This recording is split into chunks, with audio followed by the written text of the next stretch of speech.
Justement, voilà, la transition est toute faite. Merci Christine Villevoisin. C'est dimanche donc l'inauguration.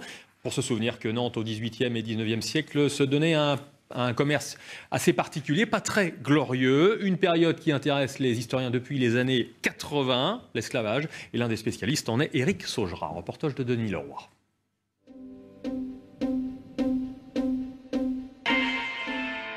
Nous avons rendez-vous avec un spécialiste de la traite négrière, Éric Saugera. En tant qu'historien, il a aussi bien traité de la place de Bordeaux, de l'Amérique ou de Nantes dans l'histoire de l'esclavagisme.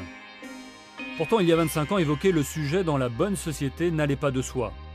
Les portes des anciens immeubles des armateurs négriers nantais s'ouvraient alors avec la plus grande réticence.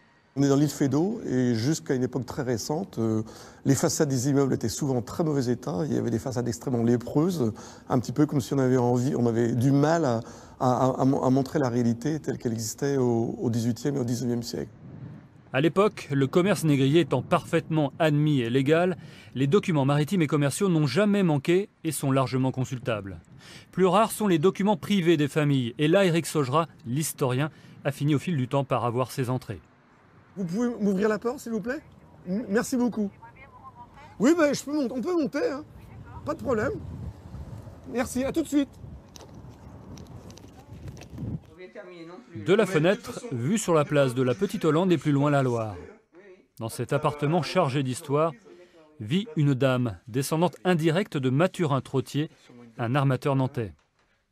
Ici même, au XVIIIe, l'aïeul traitait ses affaires, le commerce d'esclaves en Afrique et celui du sucre venant de Saint-Domingue. À l'époque, il était apprécié par tout le monde. L'histoire d'être choqué au pas, c'est avec nos yeux d'aujourd'hui. Voilà. Ouais, c'était courant à l'époque. Absolument. Oui.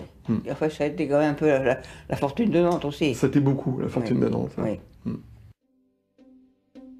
De ce Trottier, l'historien connaissait le nom de son navire, la Bonne Mère. Mais voilà qu'en 2010, un document inédit surgit du passé, un journal de traite. Le journal de traite marque les marchandises qui sont embarquées dans le navire, marque le nom des traitants africains qui vendent des captifs à la côte d'Afrique, le sexe des Africains, nègres, négresses, négrillons, négrites, de quelle manière ils sont achetés.